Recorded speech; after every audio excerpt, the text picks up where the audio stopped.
Call the April 7th Mobile Board of Adjustment to order.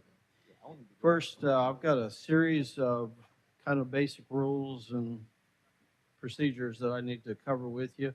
And I would ask that everyone turn your cell phones either to off or silent so we don't have a disruption during the meeting, including our members of the board. And if you've got any handouts that you wanted to share with the board, that you go ahead and give them to staff now so that we can disseminate those before, so they won't have to stop during the meeting.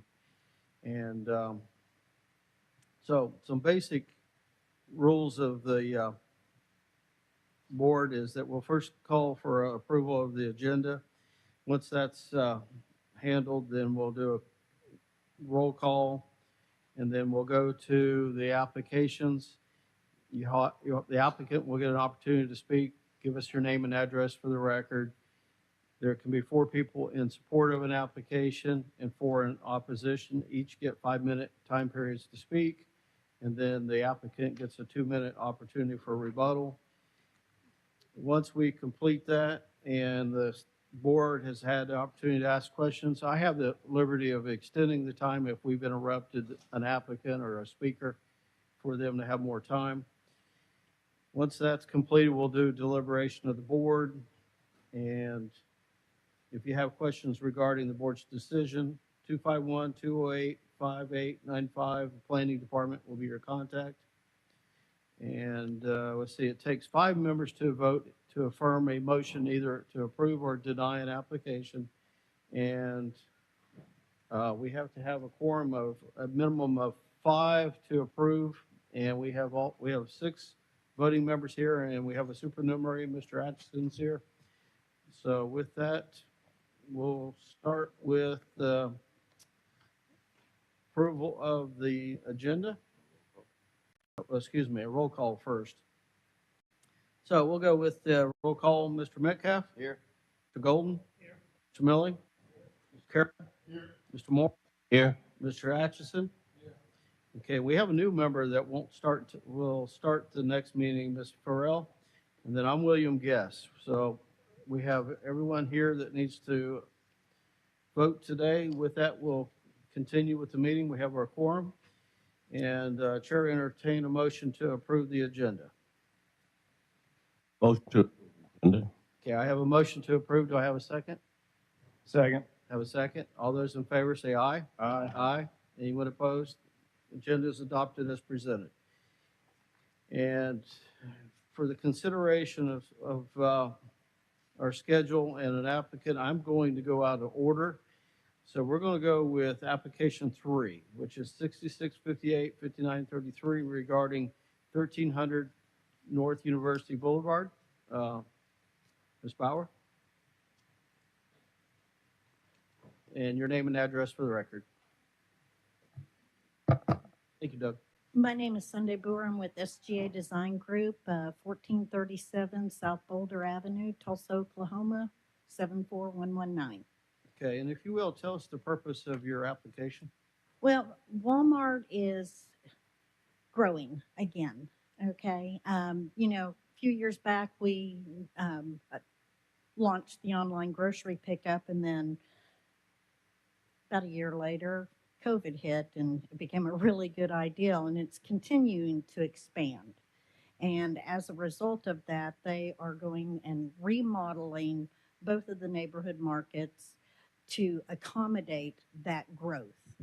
I don't know how many times you guys go into the neighborhood market, but when I go in there, I'm always bumping into the online grocery shopper. So they're wanting to reconfigure the interior of the store so they'll have a dedicated space to marshal the orders and keep the traffic clean within the store. And as a result of that, they're relocating the locations of the pickup, okay?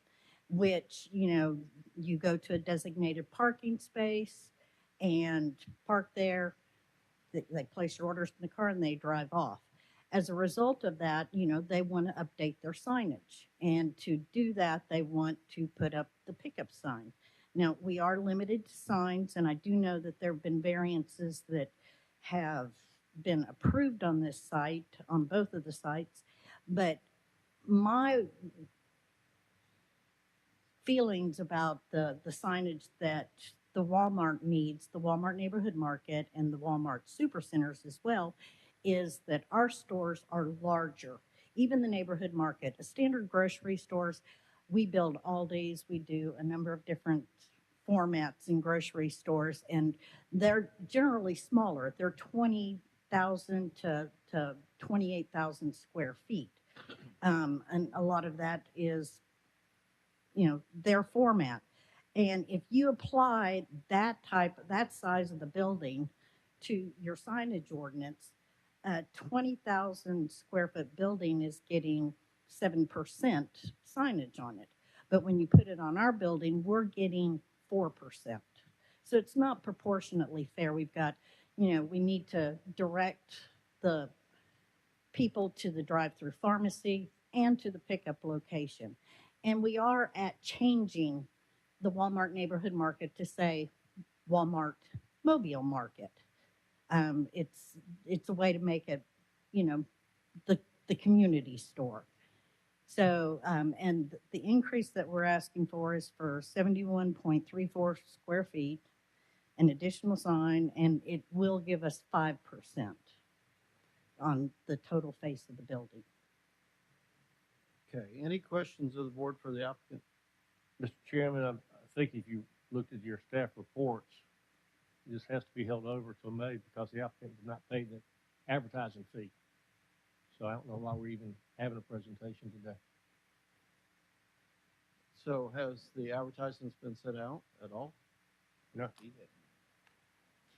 Yes, sir. So what happens with the Board of Adjustment legal ads now is we publish them in the paper, and once we get the invoice from the paper that we publish them in, we create an invoice for the applicants to pay. And we give them a certain deadline to submit that fee by in order for y'all to consider it. For this particular application, we had given them a certain day. We gave them a few days extra, reached out to them, and it was not paid until the following week. So it has been paid now, but it was not paid by the deadline that they were given. Okay, so that's it. So public notice did actually go out That is in a correct. timely manner.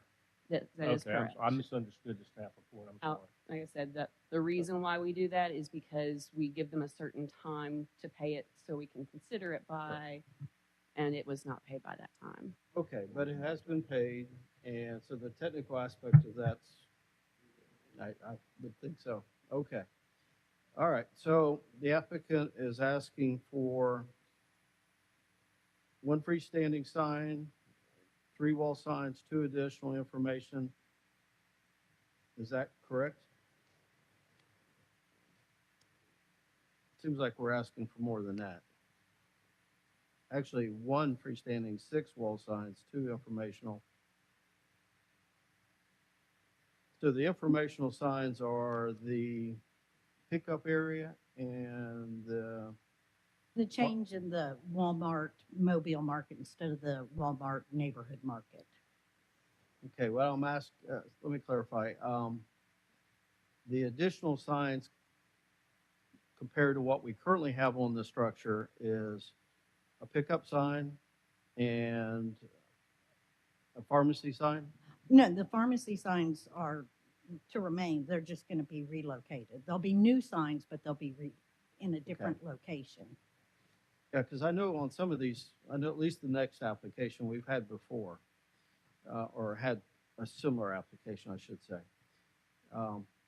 So I'm trying to get my bearings on what's new besides the fact that you're kind of redoing things. The pickup sign is the new sign that we're adding to the building.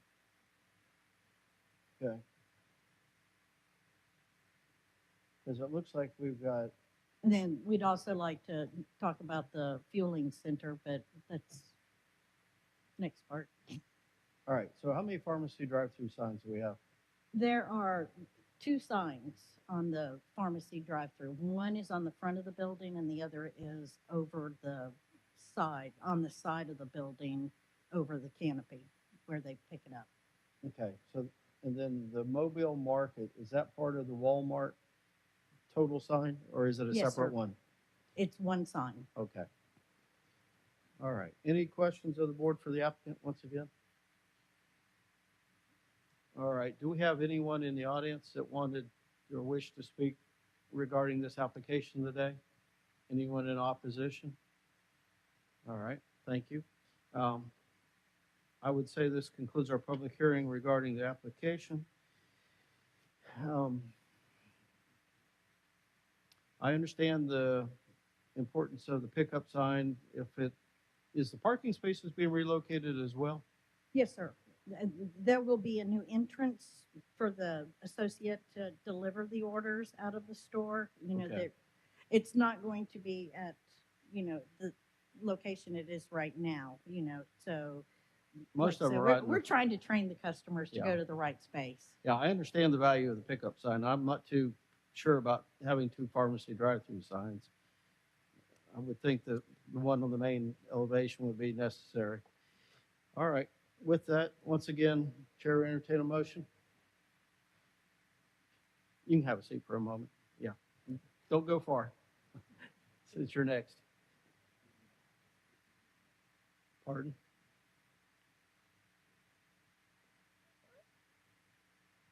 Chair, entertain a motion. Move for approval, Mr. Chair. Okay. Subject to findings. Yes, findings of fact. Second. Yeah, a motion with a second. Any further discussion? All those in favor say aye. Aye. Anyone opposed?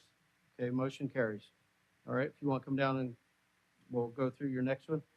That includes your, I would say the fuel station was incorporated in that too, correct? Yes. But we have one fuel station that we want to address. Do I need to do my name and address again? I think so for the record. Sunday Boer, SGA Design Group, 1437 South Boulder Avenue, Tulsa, Oklahoma. All right.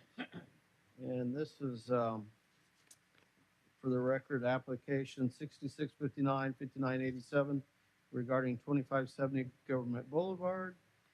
And it's probably the same thing. It is the same thing except for the fueling center.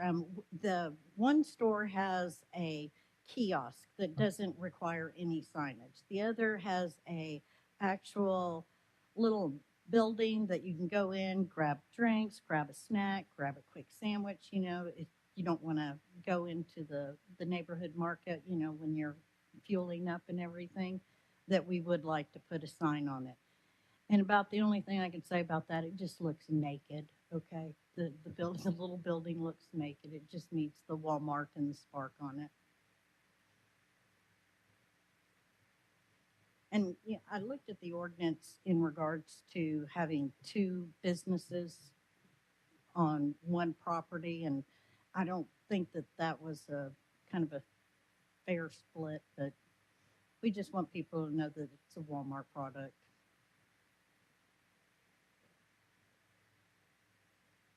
Okay. Any questions of the board for the applicant?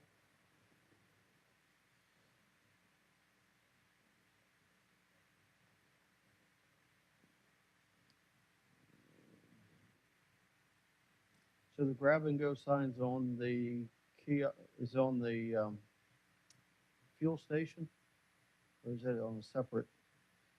The grab and go sign. Oh, that's supposed to be in the window. So it's in the window Yeah, that's where it's supposed to be. of the exterior fuel. Yes. Okay. So does that need to be on our application? It's,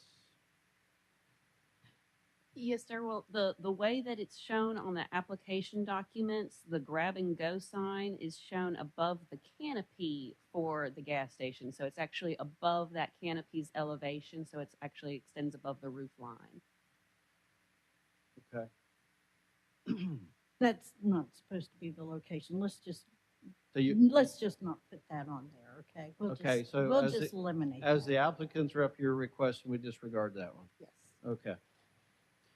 All right, so we're still looking at a Walmart sign though on the, canopy. The actual store. right.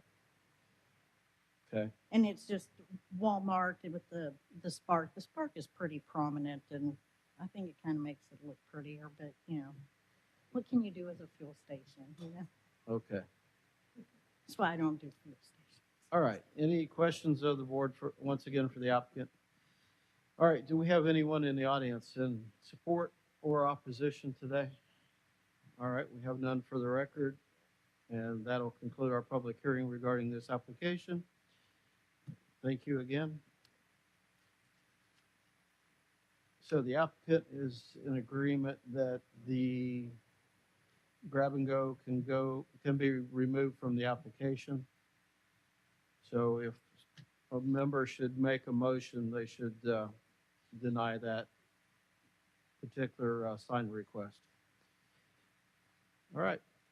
Chair, entertain a motion. Mr. Chair, I move to approve subject to findings and fact and removing the grab and go sign.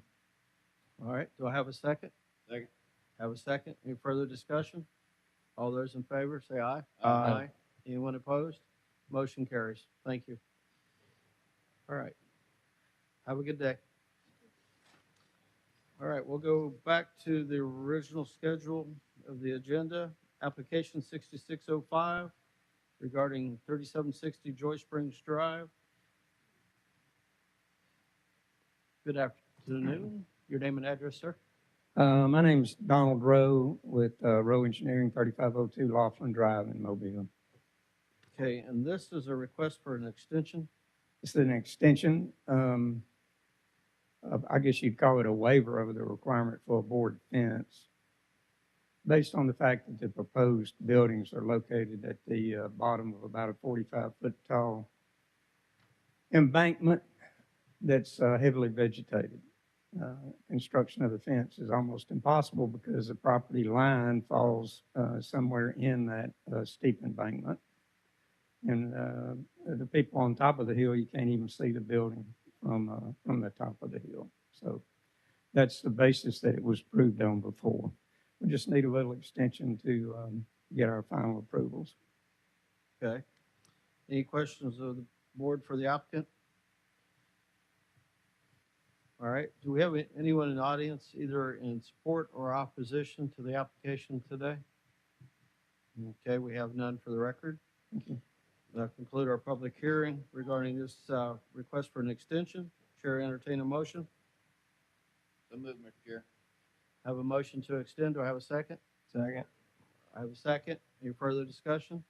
All those in favor say aye. Aye. Anyone opposed? Extension is approved. Application 6611, 6431, 3924 regarding 960 South Lawrence Street.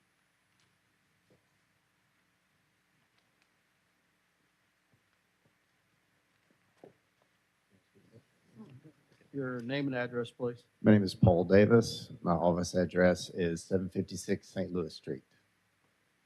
Okay, and your name, please? Shanae Brown, You can pull that down. huh? You can pull that down. Shanae Brown, 960 South Lawrence Street. Okay, and this is a request for an extension as well? Yes, yes, sir. All right. Everything's the same? Yes, still the same. Okay. Any questions of the board for the applicant? All right. Do we have anyone in the audience either in support or opposition to the application for an extension today? All right. Thank you. That'll Okay, can conclude I our- ask another question? Yeah, you're before- welcome to say anything you need. I've been working with this for about 3 years, and they asked me, the city, to get a petition for everybody for me to do an addition onto my property. That's why I keep coming back and renewing this variance. But I didn't got a lot of signatures, except on one side of my building where the person that then died. And I can't get nobody to sign off on it. And that don't have, this side don't have nothing to do with the other side where I'm doing the addition on. And I'm tired of working with the city to try to do just a little small area on the other side of my building. Well, let me ask the staff. This was approved, right? Yes, sir. She's talking about, she's had a vacation of right-of-way that she's doing with the application, and that process requires the property owners on either side of the right-of-way to sign on that. So that's what she's talking about that she's having trouble with. Okay, that explains. I'm not sure we can help you with that. I think all we can consider today is an extension as it relates, and that, I guess that buys you time to work out this right-of-way issue. Do you have any guidance that we can provide her?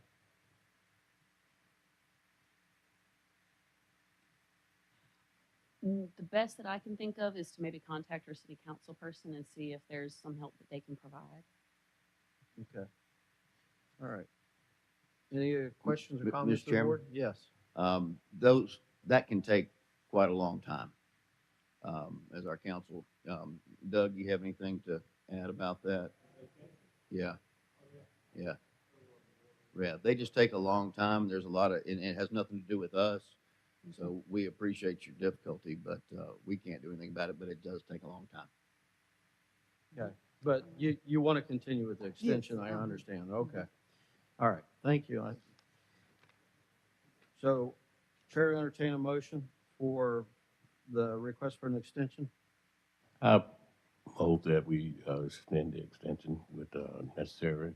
Okay. I have a motion to approve. Do I have a second? Second.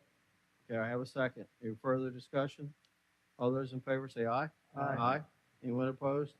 Okay, extension's approved. Good luck with it. All right, we're on application 5 now, which is 6660 2213 regarding 20 Graf Dairy Drive. If the applicant's rep will come to the podium.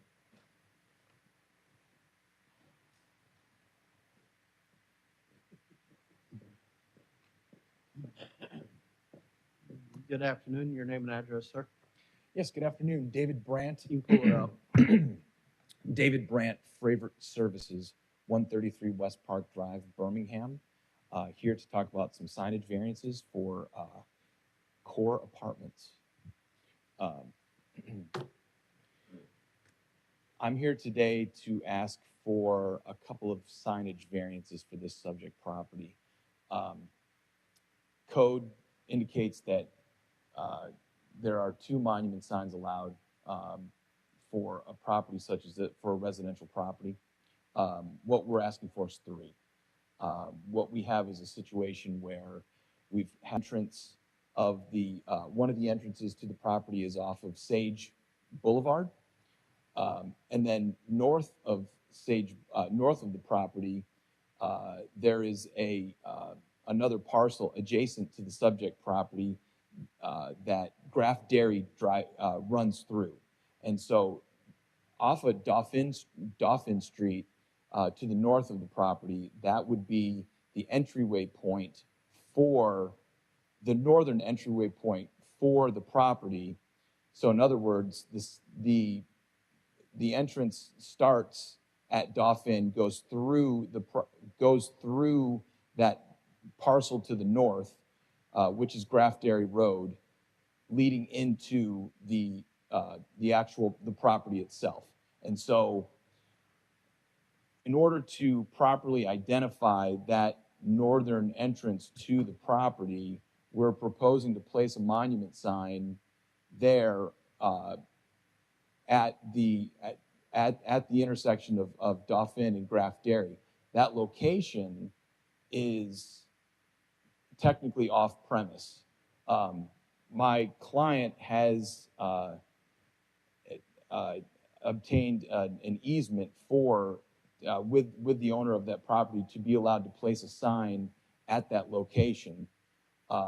There was a question about the vacation of the easement, or I'm sorry, the vacation of the service road that runs along that stretch of property, that northern border of that parcel north of the subject property. That is being done. That is being done right now. That is imminent. We had discussions with planning and zoning just last week. In about 4 to 5 weeks, that will be finalized. Right now, it's not finalized, but it is going to be.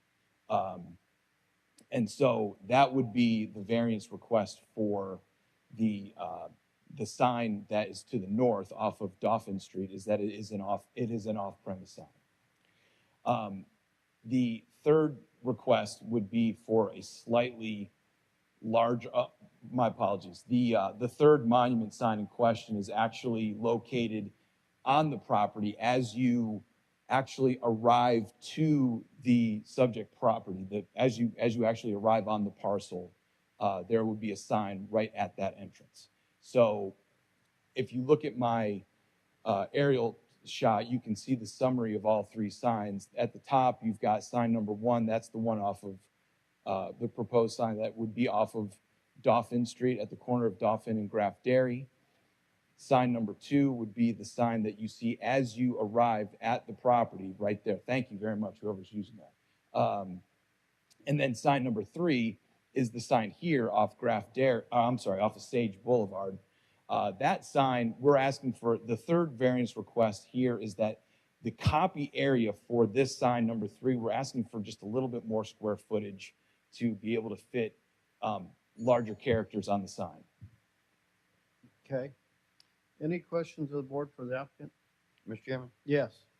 I certainly see the need for the sign on Sage Avenue and on Dolphin. Although off-premises signs don't usually occur, but I think that's necessary. What I don't really understand is the one for number 2. If you come down that street, you're going to be the apartment complex directly in front of you. I don't really understand the need for identification when it's right there staring at you. Well, fair point. I mean, that is an 850-foot stretch from Dauphin to the entryway to the property. And so the thought was that that is a sign that is essentially branding and assures the drivers that are coming off of Dauphin Street that they have indeed arrived at the right location. Don't you think that's self-evident? I think that if you live there, I think that yes. I think that if you're visiting, not as much, no, sir. It's not intended to be viewed from off-premise. And so I think the idea there is more of a not just an identifier as you arrive onto the parcel, but a welcome to the property sort of signage piece there. So that would be I think the primary function of that sign. Not so much, again, not intended for off-premise visibility, but for as something that is viewed as you are already on the campus. And I mean, for that reason, it almost makes me wonder if it's something that would be constituted as a sign if it's not intended for off-premise visibility. But all that said, you still are seeing the sign as you approach the property from Graff Dairy Road as you head straight towards the property. Thank you. So when you come in that entrance off Dauphin and the one that's in that parking area that Mr. Metcalf in, will you have something on the leasing office and also on the clubhouse as well? Any signage? No, sir. You'll probably have something identifying that this is the leasing office, though. I'm sure there would probably be something that's secondary, something that's more incidental, informational, but nothing that I'm aware of. Really, the only 3 signs that I'm aware of are these 3 here. And the sign that's sitting there at the small island as you approach the entrance to as you arrive at the property. It's a smaller amount of copy area. It's a non-lighted sign that is basically welcoming the visitors to the property, and it's positioned in such a place where it has a decorative function and is supposed to be something that you see, as I said before, to be welcome to the property once you've arrived. And so not something that has flashing lights or that is large and is intended for people to stop on impulse, but more just supplemental branding as you arrive to the main gates of the property. Okay. Any further questions of the board for the applicant? All right, do we have anyone in support of the application here today? Do we have anyone in opposition? All right, that'll conclude our public hearing regarding the application.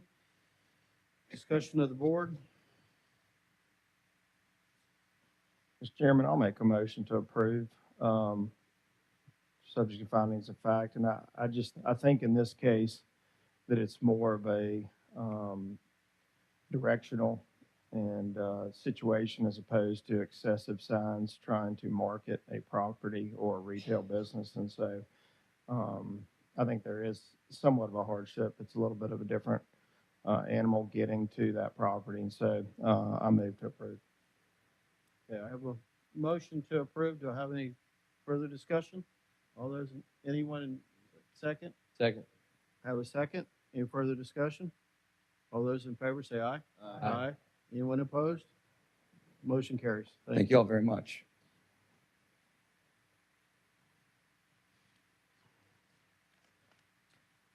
Okay, application 6661.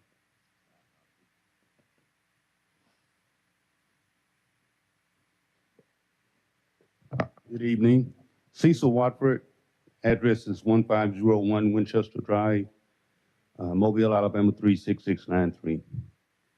I'm requesting a site variance for a metal garage I had erected on site, and the city said I was within the 30 feet of the property line.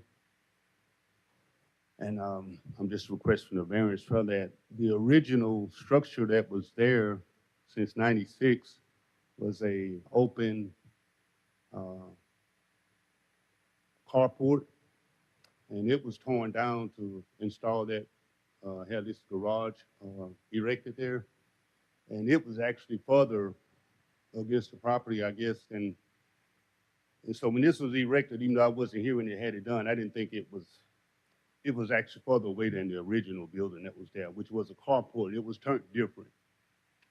So it made it closer to the property line, but I'm just here to request a variance for what's erected there now, that three-car garage, metal building, enclosed. And part of this is regarding the setback from the front property line. Correct. So help me understand, this is a corner lot. So what is considered the front? So this particular property has a 30-foot setback along both street frontages on the subdivision plat. So along both street frontages, any structure should not be within that 30-foot setback. And the garage that was erected on this site is within that setback. Okay. Especially the northern corner of it. Pardon? Especially, I think, the northern corner of the garage. The street actually runs this way, the house kind of sits this way, and the garage is perpendicular with the house now. And that one corner, see how close it is to the street? Right. Okay, any further, any questions of the board for the applicant? Mr. Chairman, Yes. is there a fence on that street, on that side? No, sir. Okay. Just, Is there vegetation? No, sir. Okay, thank you. I've got a question, Mr. Chairman. Yes. So in reading the report, it said that this structure was built without any permits at all. Did you build this existing one? And if so, did you know that you needed a permit? Well, again, when I had this property erected, the people who did it, Carolina Carports, whoever, and I did it all via telephone and internet, and they said they didn't need a permit. I didn't request one. I wasn't here when they erected it, but that's what happened. I just lack of due diligence on me. Even though I talked with people here in your office, I guess I either misunderstood them or we just never got to that point as far as permit. But the people that erected it, Carolina Carport, said they didn't need a permit because they had their own inspectors come in to inspect it once they were done. Okay, and then I guess one other question. You said there was a carport that was in that general location. Yes. when you bought the house, and Yes, sir. that was erected in 1996? That's when I bought the house. Oh, you bought the house in 96 and that carport was already there? Yes, sir. Okay. So you tore that down, built back, but not quite in the same location? Yes, sir. Okay. Are you aware, I mean, I think the report said that there are restrictive covenants that, do not require building within that 30-foot setback. Are you aware of any others in that neighborhood that violate that setback requirement?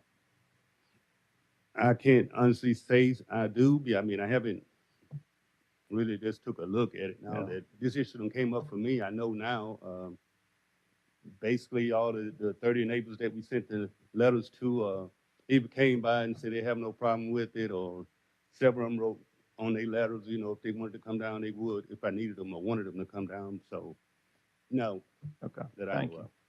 Mr. Chairman, Yes. question Yes, for sir. staff. I realize that. How long is that subdivision, when was it, platted and approved? I 50s? believe that the subdivision plat was recorded in the 80s. Oh, I'm sorry, 1957. I stand corrected. Okay, thank you. I have a question Yes. for staff. So if I'm reading, is this, as the city looks at it, this is a side yard setback with 5 feet? A side street side yard, yes, sir. Is he within the 5 feet?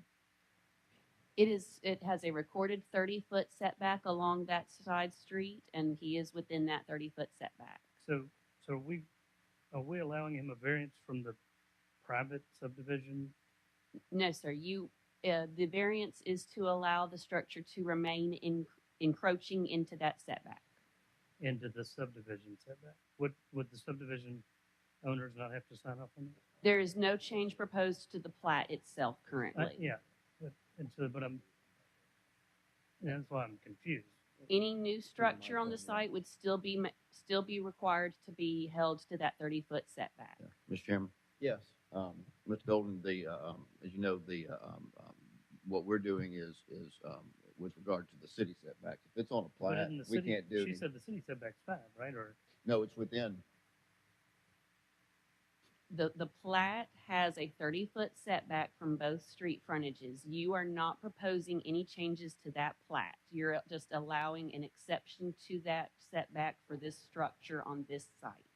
But I think Mr. Golden's question is that setback recognized by as by the city or just on the plat itself? Because we can't deal with the civil side of it. We enforce all setbacks on recorded plats.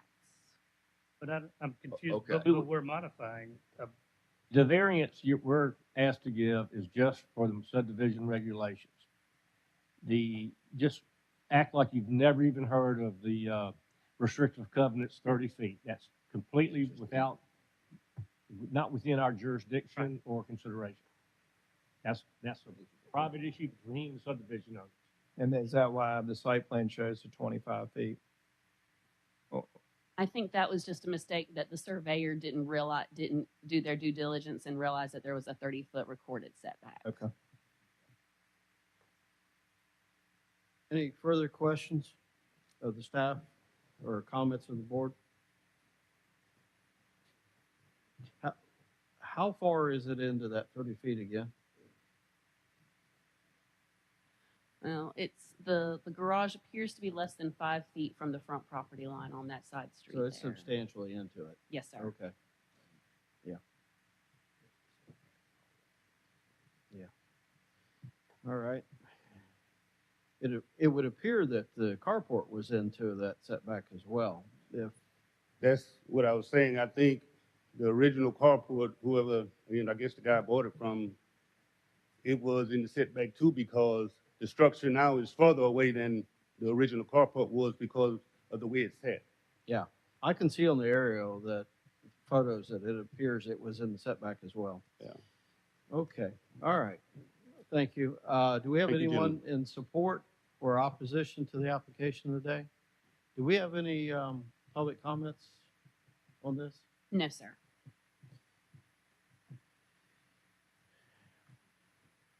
All right.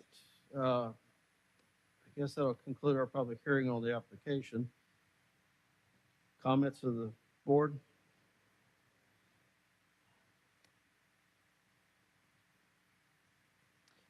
looking at the aerial photos, and as the applicant stated, I don't see anywhere else that there might have been a structure installed inside that setback previously, even though this is an older, much older subdivision. With that, Chair, entertain a motion. A motion to approve, necessary corrections. I have a motion to approve. Do I have a second? Second. Okay, I have a second. Any further discussion? All those in favor of the motion say aye. Aye. And the chair votes opposition, so the motion passes. All right. Approved. Thank you. Application 7, 6662, 6549 regarding 720 Museum Drive. Good afternoon. Your name and address, sir? Philip Burton, 30 Hillwood Road. So the developer, Burton Property Group. And what we have in front of you today is a variance for, a use variance for a hospitality use. Concurrent with this application, we've actually got in front of Planning Commission a proposed rezoning of taking that site to a B2 zoning. So I think part of the staff comments, because it is R1 now, it's R1 because it's city-owned real estate, and by default, all city-owned real estate comes with an R1 designation. But when it goes to the public sector, I mean, they want the private sector to come and actually ask for the appropriate zoning. So what's surrounded by the site is other B2 and B3 zoning designations. So we feel that B2 is the appropriate zoning for this particular site. However, hospitality is not allowed in a B2 zoning. So we are asking for a use variance for hospitality in a B2 zoning. Our request, we would humbly ask that it would be conditioned on a successful rezoning, because it's not our intent to get the use variance without a successful rezoning. But just the way the application process worked out, this came first, and then we go before the PC in a couple of weeks for a rezoning application. But our intent is to do a boutique hotel, 87 plus or minus key. We haven't gotten to the full set of engineering plans or concepts yet. It's just premature at this point. We don't want to get to that level of detail until we know that we have the zoning or a path for the use for this particular site. But that is our intent, is to develop a hotel on this site. Okay, and my understanding is that there'll have to be a completion of a 2-lot subdivision for the interior lot lines, and then compliance or some arrangement with a variance for the Spring Hill overlay. Say the second part. If approved, the variance should be subject to the following conditions: completion of a 2-lot subdivision to alter the Correct. interior lot lines between subject site and the fire station. 2, either revision of the site plan to fully comply with Spring Hill overlay requirements, or submittal of a site variance to address the non-conforming aspects. That's correct. Yes. Okay. Yes. And I guess it was decided to not do a holdover to work out those aspects. You want to get this first. That's correct. Okay. And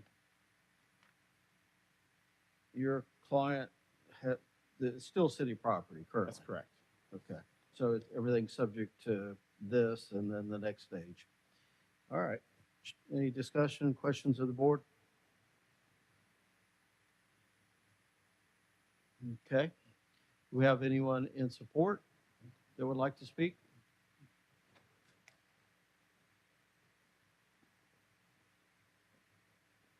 Good afternoon. Your name and address, sir? Yes, sir. Robert J. Isaacson, 157 North Conception, Mobile 36603. We have been developers and residents in that neighborhood since 1986. We own the shopping center about 100 yards from this property. Until recently, we just sold it. but we're developing other properties, and we still live there. Our kids live there. And I have watched them in their developments, very professional developers, some of the finest in the city, if not the finest. They just put an extra multi-million dollars in their shopping center less than a half a mile away that they did not have to put into that shopping center, which made it a spectacular destination place. I think a hotel in this area would be excellent. We have a tennis center, we have a country club, and you have the freeway right there. So I think he would do very well with it. And I think that it would be a real upgrade to this site. This site is bounded by commercial on virtually all sides, offices and commercial. And I think it's an excellent location to have either residential, multifamily residential, or motel, hotel. And what he does is very upscale. I highly recommend what I've seen of his production. And I think this would be an excellent addition to this neighborhood in this area. All right, thank you. Any questions? All right, thank you. All right, we got time for two more.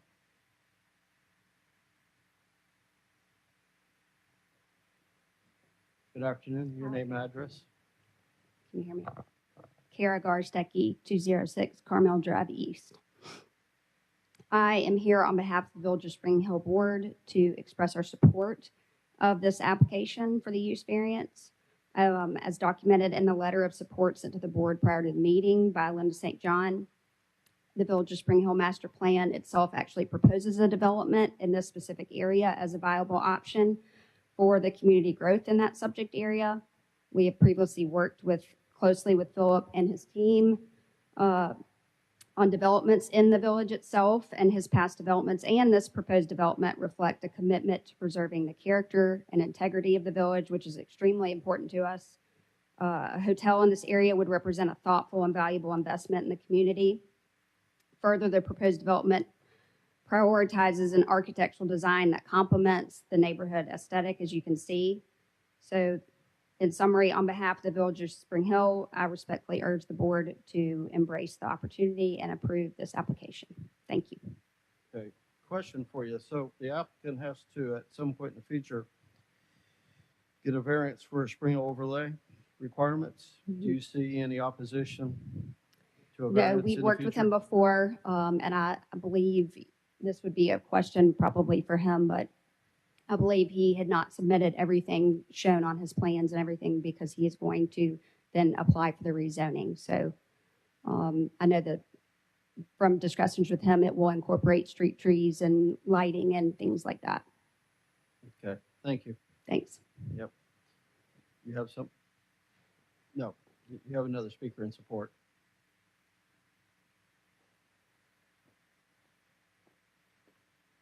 Good afternoon. Your name and address. Jennifer Tremaine, representing the Mobile Chamber Economic Development Department, 451 Government Street, 36602. I'm also a neighbor, 4564 Old Shell Road, around the corner from this project, and a board member for the Village of Spring Hill. I'd like to present the Chamber's analysis of the community and economic benefits of this project, supporting the use variance. Supporting redevelopment goals of the city, removing an underutilized site from city ownership presents a beneficial use opportunity for new taxable development. The site has topographical challenges that limit use, but this developer will creatively allow for those in site planning. This always adds cost to a project that a non-local, less committed developer might walk away from. The development precludes a less desirable project or undercapitalized developer from gaining site control to the detriment of the neighborhood. Second, this project supports job creation and capital investment. Burton Property Group has invested significant resources to determine the highest and best use of the site. The hotel will create jobs for local residents, including positions in construction, hospitality, maintenance, and management. We've run an economic impact analysis based on a hypothetical project of this scale and quality build, suggesting a $20 million CapEx, which is in the ballpark. Based on construction alone, not counting operational jobs, wages, or indirect effects, the direct economic impact would be around $5.6 million, representing local property taxes and sales taxes paid out over 20 years. Third, this project supports tourism growth. Visit Mobile predicts an average of 5 million visitors annually by 2027. And I spoke with David Clark, President and CEO of Visit Mobile, to discuss this project in context of their strategic plan. He urged me to submit his support for this development for the record, along with interesting statistical insight. While the current hotel occupancy rate is around 60%, the occupancy rate for higher end or boutique hotels in Mobile is significantly higher because they're limited in number, concentrated in area. This is a problem and supports the demand case for higher price point rooms, particularly near our attractions like the Mobile Tennis Center, Botanical Gardens, and Museum of Art. The University of South Alabama and Spring Hill College also routinely have events that would support this venue. I was president of the community meeting that Philip presented the project and watched how he listened to the concerns about traffic and other issues by the neighbors, and have full confidence that due to past reputation and dealings with this developer, we're in good shape supporting this Village of Spring Hill plan. Okay. Any questions to the board? Thank you. All right. Do we have anyone in opposition today?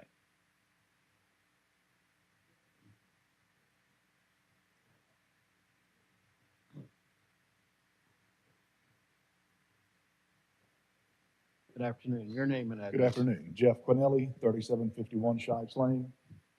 I'll make it kind of short and You to can the pull the point. mic up a little bit. There you Sorry go. about that. I own 625 feet of the 725 feet on the east side of McGregor Avenue. I also own the corner of McGregor Avenue and Spring Hill. My office is on McGregor Avenue, directly across from this proposed development.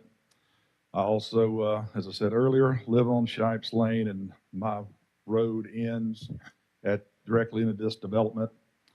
And I'd also like to say that there are only 4 residential lots on that side of the road, and I own 3 of those, and I'm in full support for a boutique hotel going there. I think it's a great idea. I think it's a great use of the property that the city not doing anything with other than just falling to decay. So I also want to make a note that one of the things that I like about this, the developer, he lives in the neighborhood. He's from Mobile. He wants what's best for where he lives as well as where we live. So I have a question. Are you Sure. in support or opposition? I'm in support. Okay. I was at a point I was asking for opposition. So, but you're in support of it. I'm definitely in support. Okay, thank you. Do we have anyone in opposition today? Raise your hands. All right.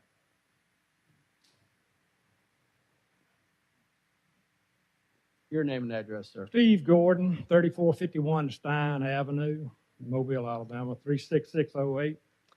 I was asked to come down and speak on behalf of some of the folks in the surrounding neighborhood. We did have a meeting on the 25th of March, about 2.5 weeks ago, regarding this. In the conversation that night and in the minutes that was fed back to the application, there was a lot of talk about rezoning, going from an R1 to a B2, which everybody had a lot of questions in the group about, okay, what's that imply? What are you going for? Well, that's when Mr. Burton talked about a boutique hotel, which is great for what he wants to do. A lot of talk about that, a lot of talk about traffic flow, how it's going to go. The neighborhood was trying to get their arms wrapped around. And there was very little conversation about a variance. Well, it was brought to my attention by people I know in the industry that the variance was today, and this variance allows him to have a hotel, whether he gets it rezoned or not, the way that we understand the application. So, yes, he's got an application in to go to a B2, but that's April the 17th meeting. If this is approved today, he really doesn't need that rezoning to put the hotel in because it's approved in an R1. So I applaud Mr. Burton for taking the initiative to try to better the community. I applaud him for that. I encourage him to be more transparent with the neighborhood so that in a 2-week window, the neighborhood's got to get their arms wrapped around what he wants to do and whether they're in favor of it or not. So at this point, I would ask for a denial for the neighborhood's benefit to understand more about what he wants to do and whether or not they want that located in the neighborhood. And that's the position of folks in the neighborhood at the moment. So, So a comment. question for you, instead of a denial, because that sets back the applicant for 6 months easily. Well, then a postponement then. Yeah, maybe a holdover is A what you're holdover, asking. yeah. Okay. All right, at And least how- that's what you're how asking. far, How far down the road will a holdover go? You'll get a chance. Just hang on. Could we make it subject to? Or we can make a variance approval subject to the change in the zoning. So we have options as a board. We could do other things to address your concerns. Well, the concerns is they need time to get their arms wrapped around the project. In 2.5 weeks, in my opinion, their opinion is not enough time. Okay. All right. Any questions of the board? Yes, Mr. Morris. You got to make sure your mic's on. I'm on the notice went out, am I right, to the committee? Is there any other opposition anything about it, or agreements to, no? Any other public comments? We have received several comments for this application, including from the Village of Spring Hill, and all of them are in support of the application. Okay. Well, the Village of Spring Hill, I understand the Village of Spring Hill very well.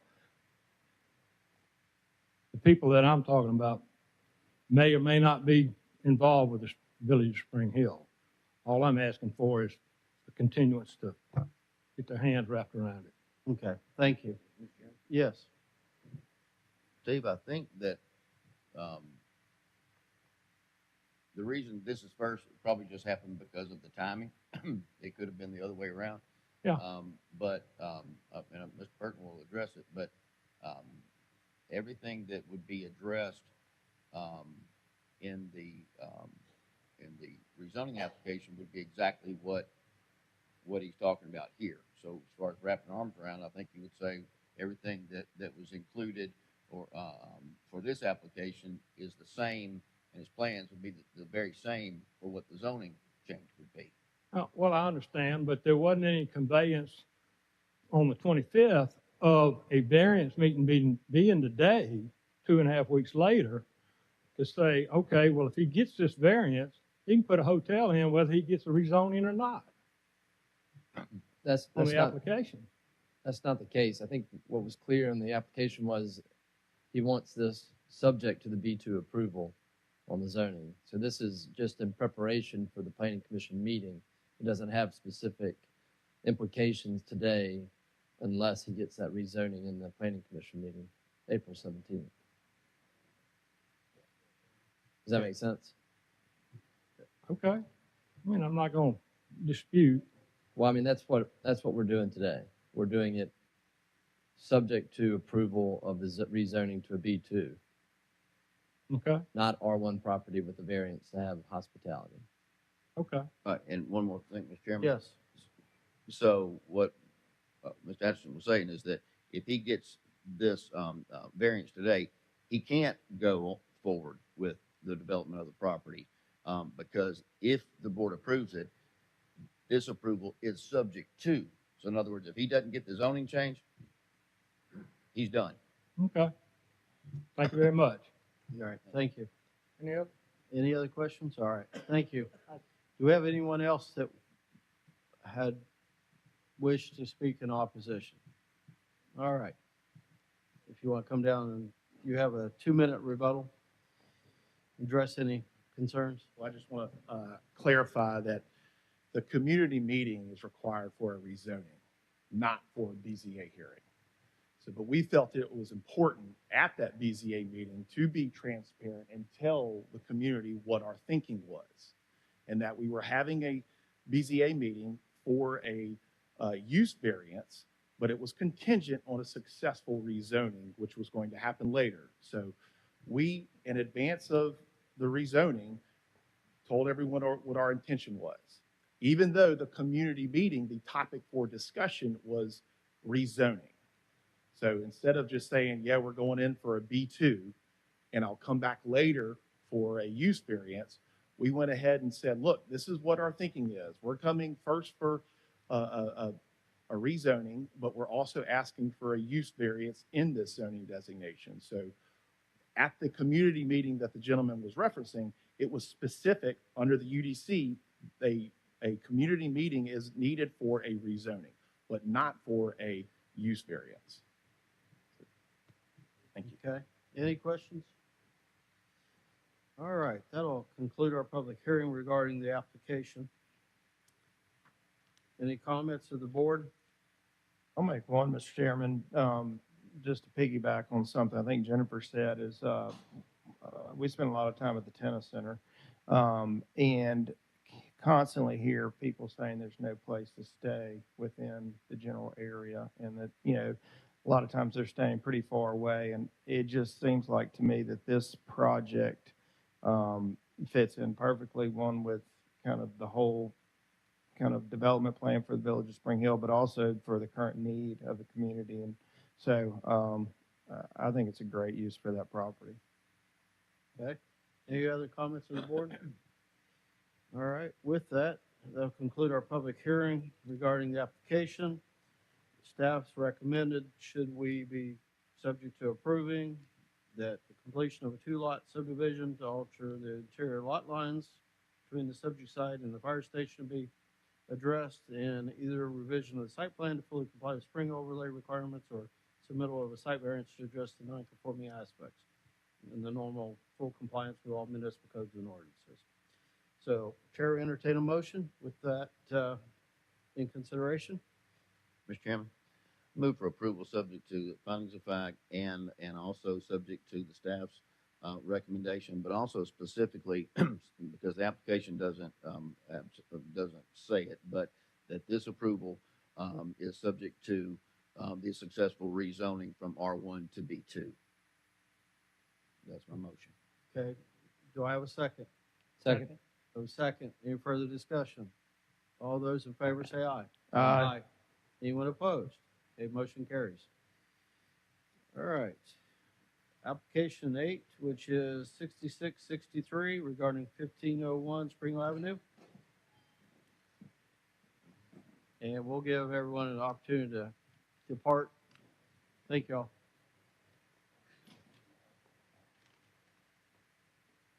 Good afternoon. Good Name and afternoon. address.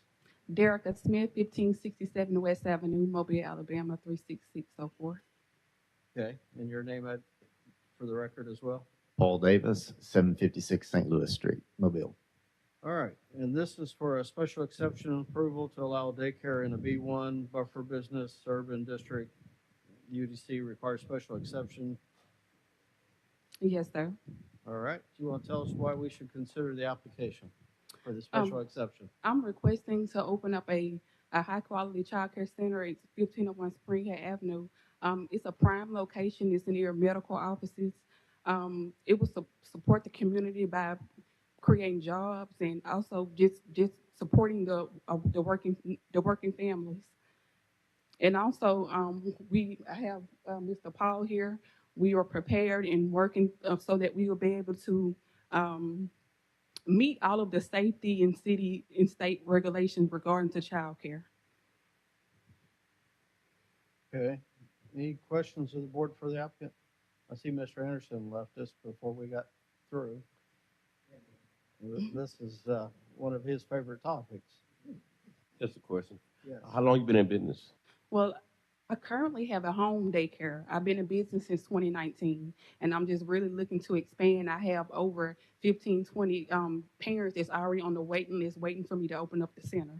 So, yes, sir, it's a need for it in the community. Or this will be a new location for you? Okay, and the staff's report, it talks about two different properties. There's one to, I guess, the south that's to be incorporated in this. Help me understand. So what happened was when there were building permits that were submitted for the interior renovations for this structure to become a child care center, which was when they were advised of the need for the special exception application. That application, the plans for the building permit did include the R1 property to the south of the site as parking, and the application as it was submitted did not include that adjacent parcel. So if approved, it would only be effective for the B1 zoned portion of the site. Okay. So what is your plans on trying to acquire or not the residential property for parking?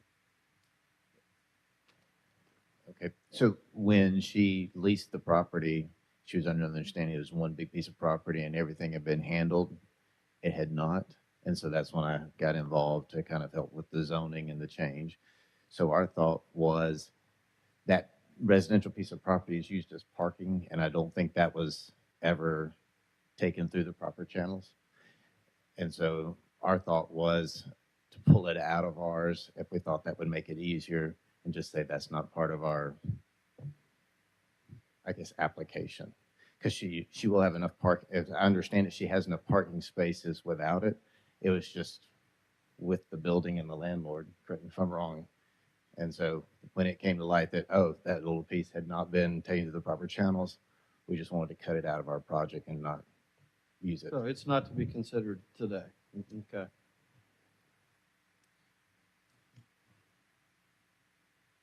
So how far along are you on the process of having the building renovated or whatever it Well, takes? the building is perfect. It's already had like sprinkler system. We're ready to open now. It's a few things that Paul will have to do in regards to the changing out the toilet seats and stuff like that, just minor things, but we're ready to open. It looks like you have a playground to the, I guess, southwest corner of it. Yes, sir.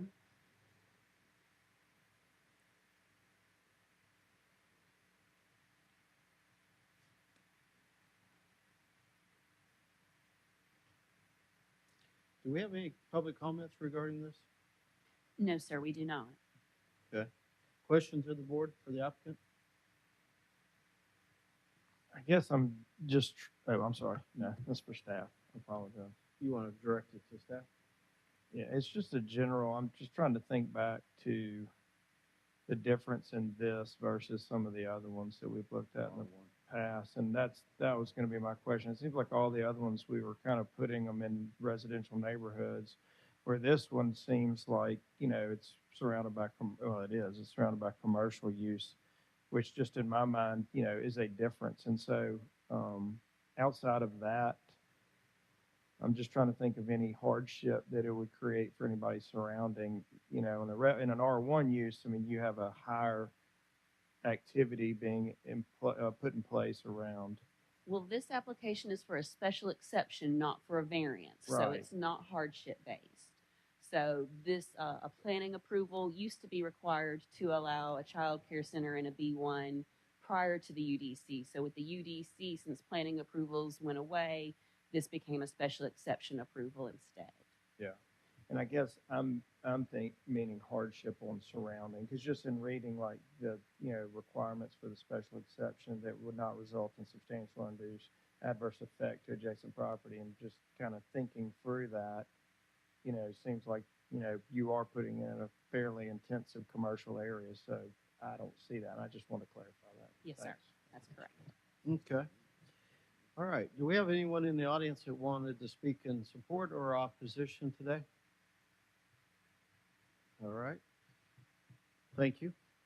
That'll conclude our public hearing regarding the application for a special exception.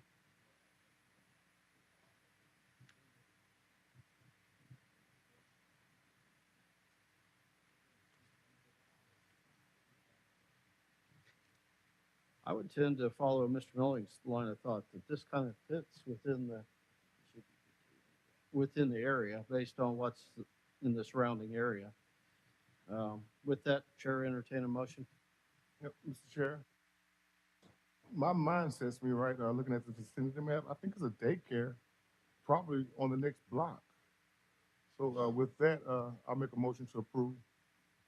Second. Have a motion to approve, a second. Any further discussion?